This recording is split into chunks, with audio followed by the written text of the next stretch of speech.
Hello guys, welcome to my humble YouTube channel where I bring you fanfiction that will brighten your days. Before we start, a subscribe is greatly appreciated, and don't forget to leave a like and ring the bell icon so you won't miss exciting new fanfiction stories. The End of Falsehood by Bisel13 Tensura x G.A.T.E Chapter 3, The Uninvited Guest. G.A.T.E Federation, a nation which outperformed any nation in the whole world. Their political situation was eerily stable, their economy growing every single time. Their military might was beyond any creatures could rival, and most of all their king was a mighty one. During this time, G.A.T.E Federation became the nation that de facto ruled the world. They don't have enemies because no one could stand against them, and their allies were heavily dependent on them in many ways. The nation became so powerful until they could destroy a single country by merely cut ties with it. Luckily, the executives in this nation are seeking peace and cooperation, not conquering nor invading. The Great Tenma War was over barely a year ago, yet the damage across the world was severe as much as some nation had no resources to rebuild it. G.A.T.E Federation had show up and gave an aid to everyone. Billions of gold were spent to rebuild the world. Of course, those aid are not coming for free. Those financial aid are coming in loans, with interest, while the material aid were given with a price for it. These acts alone already made G.A.T.E Federation, or Tempest for short, becoming the most influential nation in a whole world. But those aid are not the only thing they have done. Tempest Nation continue to spread their influence by controlling the majority of vote in Western Council. And since the Eastern Empire had joined the Council, Rimuru through his ambassador Tensura, urged to change the Council's name. And now, the Western Council has changed its name into the World Council. Taking control of the World Council was not a difficult feat since Tempest already gave a huge aid to every nation that were affected by the Great Tenma War.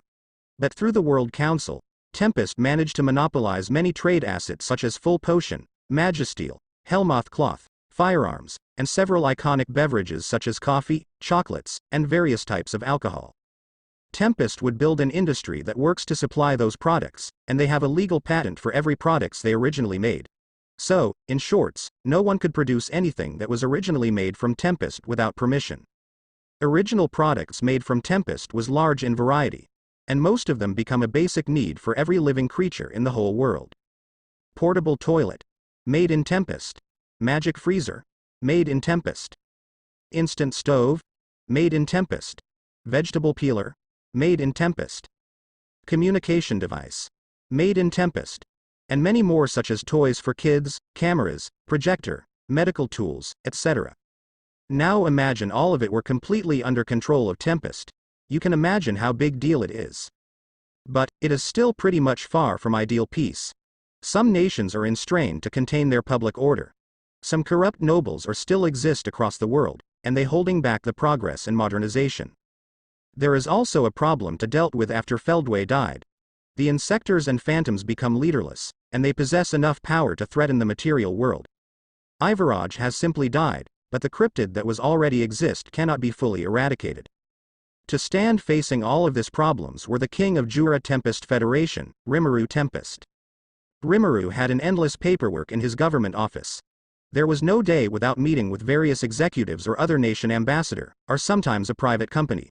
Sometimes he travel, doing formal visit across the world. The overwhelming power he have after the Great Tenma War didn't save him from his duties.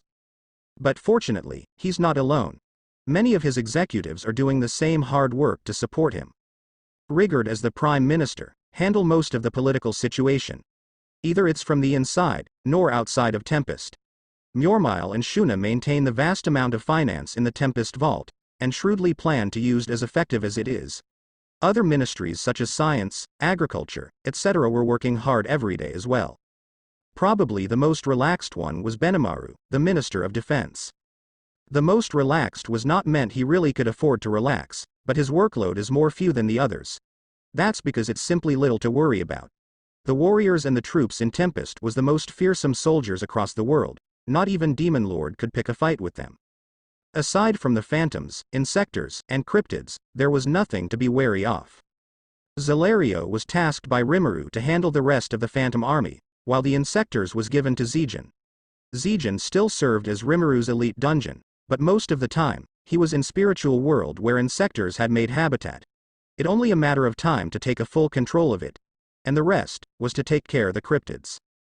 As for the material world, Tempest was already safe because of its geopolitical policies. They simply don't have any nation that were hostile towards them. Instead, almost all of the nation around the world are their allies. Some remain neutral, but they depend on Tempest in various ways and couldn't afford to lose it. So the main focus right now was to maintain the already standing army and possibly increase their quality and quantity. Alright, I'll approve this. But it better done as planned. I don't want it's getting out of hand. Yes, Benimaru-sama. Thank you for your approval. We would increase the teamwork between different corps. I hope so. Dismissed. Yes, Benimaru-sama. Gobua, the leader of Kurenai, had proposed a joint training with the Kurayami under Soka. The purpose is the cooperation between Intelligence Division with the personal guard of Benimaru. Benimaru didn't see any downside in it, so he approved it. It was an unusual occasion for him to be like this, every day. The peacetime is certainly good, but the workload like this was something he still need to get used of. Maintaining the army's well-being, training the new troops, conducting exercise, and many more requires a detailed plan and well-coordinated execution. Pondering about this had made Benimaru yearn a bit of the sensation of battlefield. Nah. Rimuru-sama is happier to keep this peace. It is my duty to keep it as it is. As long as Rimuru-sama satisfied, that's all I need. Benimaru tried to brush his longing for a war. But people cannot blame him to be like that either. This man is a total warrior. A powerful being who become one who had the most prestigious title under Rimuru's subordinate, the 12 Guardian Lords. The Flare Lord, Benimaru. He has done great achievements since the war with the Eastern Empire, and now he was hailed as one of the heroes during Great Tenma War. His action in Sorcerer Dynasty Sarian was successfully lifted his fame across the world. He was respected as warrior, and he was famous for his achievements. Remembering those times had made Benimaru realized how much sacrifices and struggle to achieve a peace. A time where his children could play along without any fears of any kind of enemy would attack. Yes, that's why I have to maintain this peace, he said to himself once again. This time, while sipping to the tea that was served on his table. Knock knock, Benimaru-sama, it's Seika. A knock on the door, followed by a girl voice, came in sudden. Yes, come in. The door was suddenly opened. There was a Dragonoot who appeared to be a human, came in with a report paper on her hands. Benimaru knew her. The long purpled hair with a tall height was one of Soka's subordinate. It means, it's an intelligence report. I brought a report from Sue-sama. She handed him a paper. Ho, Sue? Not Soka. It came from Sue-sama himself. It says it's pretty urgent matter, Benimaru-sama. The word of urgent from Sue was never a joke. Benimaru understood right away that something has gone wrong. He immediately read the report, and summarized the point. A distortion of space. What does that mean? Asked Benimaru to Seika, who's still in the room. We don't know, Benimaru-sama. But Sue-sama had personally gone to check by himself. In the meantime, as the report already says, we asked you to send an army unit nearby the location. Understood. I'll prepare it right away. Thank you, Benimaru-sama. Excuse me. Seika left the room, leaving Benimaru alone to ponder. Of course, the first act he took was selecting a unit that could react properly. However, even Sue was not sure about what happened. So, Benimaru could only guess what would happen. In doing so, Benimaru thought for the worse. An invasion. It's not a strange thing nowadays that an army could appear from thousands of kilometers in a blink of an eye. Even right now, there was a research to do it more efficiently with little magicules needed. But it's still limited. And Benimaru knew this was the worst scenario. It could be just one of the research has gone wrong, or perhaps succeed in distorting a space, but he wasn't so sure either. The space distortion was happened in the west part of Tempest, near the Amald River. It's pretty far from Rimuru City, the capital. In fact, in that place was still undeveloped lands. So the only settlement that could be found are some village of High Orc, Hobgoblin, or other kind of Majins. Benimaru decided to prepare if it was indeed an invasion. From which nation, or from whose army, he would find it for later. Right now, he has to make a decision. A unit that could withstand an army, a unit who excels in defense, a unit that could perform a perfect shield wall. It was no one else than the yellow numbers. Benimaru immediately contacting G.A.T.E, ordering a 5,000 troops to stand by in the coordinated location. Geld was temporarily couldn't lead the Corps because of his other works in reconstructing Allied nations, but he promised his second-in-command would done his job perfectly. Benimaru trusted Geld's words and expressed his gratitude. The next step is to inform Rimuru. Right now, Rimuru was in Ingratia to attend a banquet held by Pope Louis. So Rimuru wouldn't be able to handle this. It's all up to Benimaru right now. Sue has arrived at the location. It's on east side of the Amald River. Fortunately, it was pretty far from in town, and much more further away from the capital. The space distortion that he felt felt familiar. It felt like a transfer magic, but the scale is quite tremendous. He never felt this much of scale of transfer magic since Rimuru had teleported 20.000 army to face Clayman's army in Eurasania. And, what's more of it, the distortion felt more densed. As if it transferred something very heavy, a single structure. Unlike Rimuru who transferred the 20.000 army, the distorted space was straight down vertical from ground to the sky, not a huge circle on the ground. He circled around, investigating the distorted space. For a naked eye, it would seem nothing was wrong. But for them who have magic sense, they would sense something was unnatural. And for them who have spatial manipulation, or spatial domination, they could see as clear as day that the space was unstable. There are transparent wave that could be dangerous for anyone who didn't have abnormal resistance, because it could jam your material body. Sue ordered his men to build a barricade until the army arrived. He was still unsure about what happened there, but for some reason he knew it was a transfer magic or a teleportation. What and who had been transferred here was still unanswered. But right now, all he could do was reporting it to Benimaru, telling him about what he could think what it is, and some possible scenario that could happen from it. Sue assured Benimaru that it's not a result of experiment by researcher conducted by Tempest, since he knew the daily schedule from the Ministry of Science. And today, there are none of the experiment was about spatial bending. Through telepathy net, Benimaru and Sue agreed to keep on watch at the place.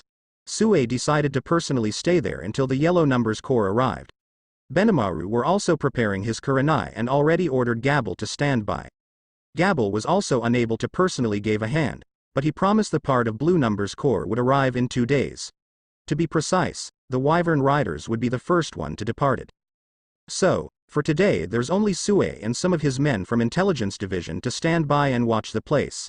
Some additional guards had also arrived from security force under rigor, but the numbers still in hundreds. Sue as the one of the high executive was immediately become the commander in charge of the place. He instructed several dozen guards to take turn on watching the place. Time flows, and night had finally come. Sue noticed that the space became more unstable. Now it's starting to affect the surrounding, as the gravity also become distorted. Although it's still pretty harmless, but if it kept on growing, this phenomenon could dealt some serious damage to the surrounding. Theoretically, Sue could fix the phenomenon because he has the spatial manipulation skill, but he chose to not meddling with it since he could only use his skill for himself. He never used it to fix a space, he used to bend it for his work. Sue Dono, it seems there's some problem over there. May I take a look? Suddenly, a telepathic voice ringing inside his mind. Yet, Sue didn't budge since he knew who it was. Any kind of help would be appreciated, Diablo. Surely you could dealt with this more precisely than me. That's a premature conclusion, Sue Dono. But I cannot troubled Rimuru-sama because of this. I'll be there in seconds. Much oblige. Diablo had cut the telepathic communication, and as he said, a few seconds later Diablo arrived at the scene. He immediately examined the distorted space, watching it from up and down. Sue followed him, trying to figure out what's inside Diablo's mind. Then, after a few short pause, Diablo started to speak. This is very interesting. As you already guessed, it's highly possible a transfer magic. I sensed it was connected into the other space, and it's trying to make a foundation in this space. What we see right now is an effort to make a root inside our dimension. This is, he put his hand towards the transparent wave yet his hand still intact, a connection to the other place, another dimension. To where it is, I couldn't figure it out. Sue listened with a stoic face, yet inside he is concerned. Should we close it by force? Asked Sue. That is one of a good option. However, personally I wouldn't do that. Why? It could be an unknown enemy. We don't know how strong they are.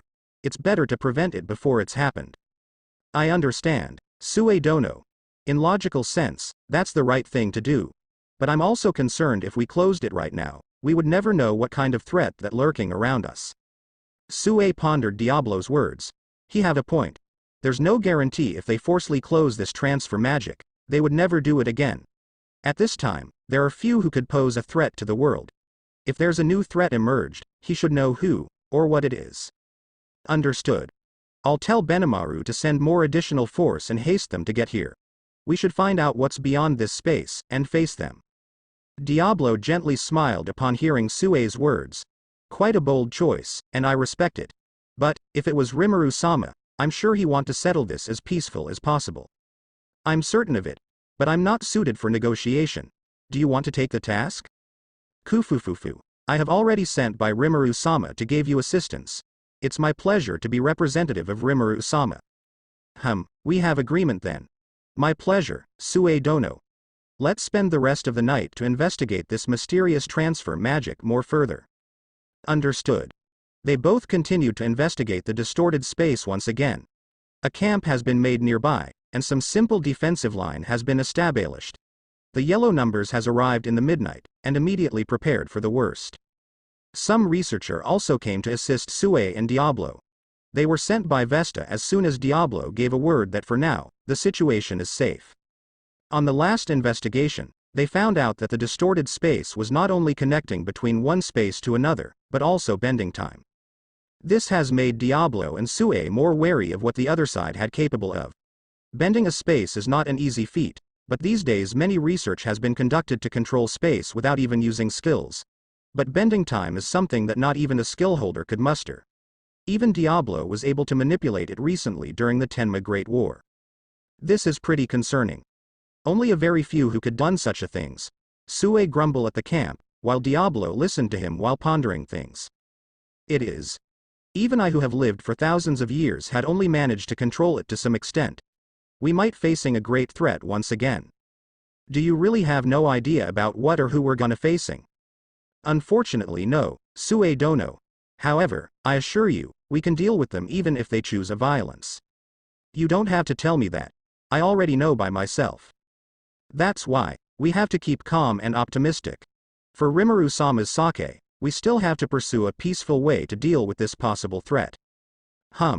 Let's hope it's just some stranded powerful otherworlder.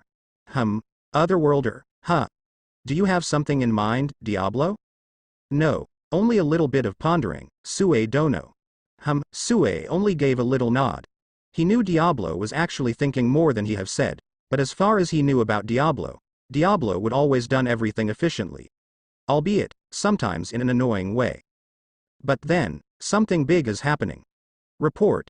Suddenly, one of the intelligence member came into the camp where Sue and Diablo stayed. Yes? Sue responded. There a sudden appearance of a giant gate at the barricaded place. Sue and Diablo looked at each other. None of them look happy. Strengthen our perimeter. I'll go there right now. Diablo, you come? Obviously. I need to check it by myself. Then let's go. They both walked outside the camp and went straight to the reported gate was appeared. It's still past midnight, and some light sources has been installed around the place. Because of it, they could immediately saw the giant gate at the place where they saw earlier as the distorted space. The gate was enormous. Almost as big as the gate that sealed the capital during the evacuation when the war with the Empire erupts. It has many strange carvings, yet artistic. Sue was immediately immersed with the gate material. With a glance, Sue could identify the material that made the gate was a high-quality one because it could withstand abnormal circumstances. After some intense searching, Sue found out the material was an alienium. The sight of the alienium has made Sue become stiff and highly alert. It's no wonder. Alienium was primarily a material that made an exoskeleton amongst insectors. Sue was fully aware of how fearsome these materials could have done if it used efficiently. Albeit not as strong as Hahirikane, alienium was no slouch either. Bordering the mythical grade equipment, Sue straightly understood that whoever made this gate must be a very powerful being. And, what's worse, the structure itself is a gate. What kind of creatures that would come behind this gate? Diablo, on the other hand, seems to be more calmer. He looks at the gate back and forth, touching it at several points, and stay in silent as his mind is working to make a sense of whatever appeared in front of him. Diablo also aware the material was alienium, and that he also felt disturbed about it. Only a habitants from spiritual world who can get the alienium. Insectors was one of the creatures who able to produce it. If this gate turns out to be an insector's way to invade the material world, he would immediately abandon the peaceful resolution to handle this situation. But he cannot believe that was the case. His fellow, G.A.T.E, was doing his best to take control of the insectors at the spiritual world. He knew G.A.T.E is a fierce zealot of Rimuru. Even if he have a hard time to take control of the insectors, he wouldn't let any single insectors to escape and invading the material world. Although he wasn't close with G.A.T.E, he trusted G.A.T.E as much he trust himself. This would only mean one possibility. There is some unknown power that hold a massive power somewhere. Diablo looked at Sue, who raised his guard when examining the gate. He understand right away that Sue was concerned about what kind of creature behind the gate. He walked towards Sue, patting his shoulder. I understand the risk of not knowing how powerful the threat upon us.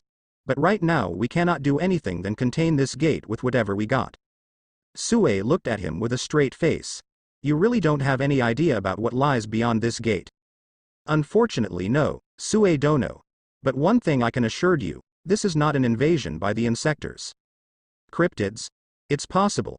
However, cryptids doesn't have any ability to do this kind of things. Then, we really don't know anything. Yes. We must prepare ourselves. I'll make a barrier to prevent the gate from expanding, if it's able to do so. Much oblige, Diablo. Kufufu, no problem at all, Sue Dono. With a finger flick, Diablo made a huge barrier around the gate to stabilize the space and prevent it from moving anywhere. Diablo was also intrigued on the gate design. It resembled the summoning gate that was performed by Rimuru to call the black numbers. The gate was not bound by space and time, and could simply move anywhere as far as the caster wanted. He could not wait to meet the caster. Then out of nowhere. Diablo, I sensed something very wrong in there. Are you guys okay? Suddenly, a voice from Rimuru rang out inside Diablo's head. He was a bit shook, but in split seconds he regained his composure. Rimuru-sama, my deepest apologies. In all honesty, me and Sue Dono couldn't figure out what is going on. But we're still taking the control of the situation. I see. It seems a giant mysterious gate has appeared. I sensed the gate itself was highly well made even with our standard. Do you have any details on that? The only thing worth mentioned is the gate itself made from alienium, Rimuru-sama. Alienium? Is that a same material with the insector's exoskeleton? Indeed, Rimuru-sama. However, I'm very sure it was not an invasion from insector's race. I believe so too. I have a constant report from G.A.T.E, and he never once reporting an invasion from the wild insectors. I understand. However, that would make this gate more mysterious. I agree on that. But I'm sure with you staying over there, everything will be fine. Of course. I won't let anything harm this world, no matter who they are, or where they come from. Thanks, Diablo. I knew you would done well. Call me if you need anything. By any means, no need to worry, Rimuru-sama. Alright. I'll see you guys again when I finish the banquet. And I will see you soon as well, Rimuru-sama. Rimuru disconnected the telepathy communication. Diablo felt a surge of happiness to be fully trusted by Rimuru. He already have a great optimism from the beginning, but now he have very certain belief that everything would be fine. Sue noticed the change in Diablo's mood, and somehow, seeing him being like that, made Sue felt more ease upon facing this mysterious gate. It was no use to feel wary at this time. What need to be done right now was to prepare for anything. He's pretty confident with his strength, so whatever beings that come from the gate, he would face it with all his might. There is also Diablo as well. Sue admitted he is inferior compared to Diablo, who bestowed as one of the 12 guardian lords. But, they were comrades who served the same lord. They could work together to face whatever lies beyond the gate. The night was spent with unexpectedly peaceful. There was nothing strange come out from the gate. However, not wanting to let the guard down, the Yellow Numbers Corps was stay in a battle formation several hundred meters in front of the gate. There was a hill nearby where the army made a camp. There, Diablo and Sue, along with the researcher and intelligence officer, was staying and kept watch on the gate. It's already sunrise. Some of the researchers were starting to waking up, preparing to conduct a research on the gate again. The intelligence officers were taking turns to take watch, while some other were busy making written reports. Sue was preparing to came down from the hill to move to the tree lines, hiding between the trees in case of a sudden change of situation, while Diablo was making a tea for himself. But then, Fu Yuet, a strange sound was coming from behind the gate. Diablo immediately rushed to get outside of the camp. Sue and the yellow numbers were straightly stiffened and directly looking at the gate. But they saw nothing change. The gate was still closed, but a sound of a marching army could be heard clearly. Battle stance. Ready. Geld's second in command, who now taking the lead of the whole yellow numbers who present, barking an order to get ready. Sue was readying himself in the shadows of trees, hiding himself from any sight. He have left the situation to Diablo as part of the effort to dealt the situation peacefully. He was there just in case that things get turned ugly. Even if that's the case, the yellow numbers could probably handle an army. But it will be a different matter if a strong being was coming and attacking at once. That would be his part to deal with.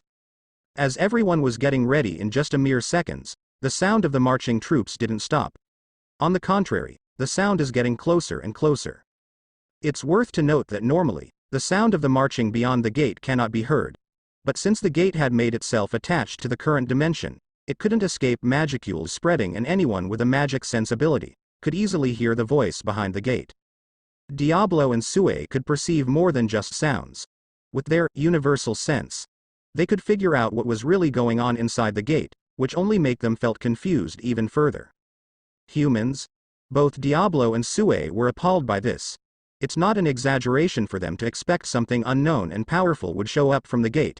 But it turns out, it was only a mere humans. A normal one, not an enlightened nor Majins. They were also seems to come with a great numbers, but as seconds run after seconds, both Diablo and Sue could sense another kind of beings. Wyverns, pretty interesting, Diablo murmured. So they have wyverns too. From what sense? It probably around rank B. Not much of threat. Sue Dono, do you sense it? Diablo opened a chat via telepathy to Sue. Yes. Turns out it's just a humans. And several wyverns and horses. It's not what we expected. These humans might be just a pawn of the maker of the gate. It would be the most possible scenario. It seems they were fully armed as well. I expect they intend to make a fight with us. Kufufufu, indeed. But the plan must go on. At least, let me try to talk with them first. I leave that to you. Diablo nodded and cut the telepathy communication. Sue had reporting this immediately to the commander of the yellow numbers, then he relayed it to Benimaru. But before Sue could receive the response from Benimaru, the gate suddenly opened by itself. Get ready, barked the commander of the yellow numbers. Diablo intensely watching the scene from the campsite. He wondered what these humans would do after they arrive. Surely he hoped they wouldn't just suddenly attacking. But given the situation, they were marching with fully equipped gears, the possibility of having a peaceful negotiation was pretty slim. As another moments passed by, the marching army from the gate was finally show themselves. The light from the sun illuminating the front column of the army, and everyone could see what they were look like. They wore a war helmet with a strange red feathers on top of it. Their bodies were protected by an armor from the torso until their waist. They wielded a short sword and large rectangle shield, and the parts below the waist was covered with short red-colored tunic skirt. Under the steel plate on their torso, they also appeared to be wearing a red velvet-colored tunic. More and more of these humans appeared from the gate. But yet, they didn't move forward beyond the gate. I sense a familiar atmosphere. Diablo kept watching the mysterious army intensely. He felt something from those humans from the gate, yet he didn't expecting it. What he sensed was fear. Diablo start to look around the mysterious army, trying to understand what makes them felt fear. But, he couldn't understand it. There's nothing to be afraid of. Their numbers were enormous, 20.000 was already estimated. But they didn't move an inch. The leading figure looks stunned for unknown reason. Seeing this situation, Diablo took advantage of it by immediately descended from the hill, then fly towards what it seems to be the leader. Immediately, the other party were shivered and taking a several step backward. The leader, however, seems to manage to find his composure after seeing Diablo's figure. He rode his horse forward, closing the gap between him and Diablo. Watching the scene, many of his men followed suit. Somehow, they get motivated by their leader. Trying to look dominant, he arrogantly spoke with a mocking demeanor towards Diablo. "Who are you?" he asked. Diablo were a bit stunned to see the human in front of him speaking in such arrogance, yet he already got used to it, and simply answered with a humble tone. "My name is Diablo. I am the second secretary of the mighty Rimuru Tempest-sama. With who am I speaking?" Out of habit, Diablo always emphasizing his name to show how proud he is to receive that name from Rimuru. "Hey. I am General Agnias. A proud warrior from the Sideran Empire. Listen, order your monster army to fall back and we will spare your life." Diablo frowned at those remarks. "I cannot do such things. I have no right to do so." "Then who the hell commanding those ugly orcs?" Well, General Agnias. Why don't we have a better talk somewhere? Surely a high-ranking people like you would like some luxury." Diablo think those words could diffuse the tension, but on the contrary, General Agnias unsheathed his sword and pointed at Diablo's head. Diablo didn't react at all, he simply gave a little smile to him. "We will take whatever the luxury you have by ourselves. I said it once again, move your orcs and you'll be spared." This time, General Agnias had gone angry. He threatens Diablo with a hope that Diablo would got scared and back off. But instead, what he saw was an eerie smile. My, General. You have gone to a wrong path. If you continue any further, you will." Clang! Before Diablo could even finish his sentence, General Agnias had already swung his sword towards Diablo's head. He wanted to show his dominance to this arrogant servant look and make and threatens the orcs behind him that he was serious. But sadly, none of his intention conveyed. You humans have very little patience." General Agnias looked at the source of that voice. He was stunned to see Diablo was unharmed. No, not even his sword was managed to make a scratch at his head. The rest of his men were also shocked at the sight. What? How could you, General Agnias? I was ordered by my master to settle this as peaceful as possible. However, if I was attacked first, then it could be resulted in a very different way. But I'm in a good mood today, so I would forget what you have done earlier. In exchange, I will give you one more chance. Let's have a talk somewhere else and let's settle this peacefully." Diablo's calm tone was somehow made General Agnias felt threatened. No, more than that, he couldn't understand how he survived his sword without even a scratch. At the first sight, he thought that Diablo was an ordinary mage. He has seen various mage in the Empire, and seeing a mage being able to fly was a normal sight. But he never saw a mage to be completely unscathed by a physical attack. But right now, General Agnias felt something else than threatened. He felt humiliated. He came with a numerous force, yet this one plebeian could stand on his way alone and speak in such manner. The humiliation had turned into anger.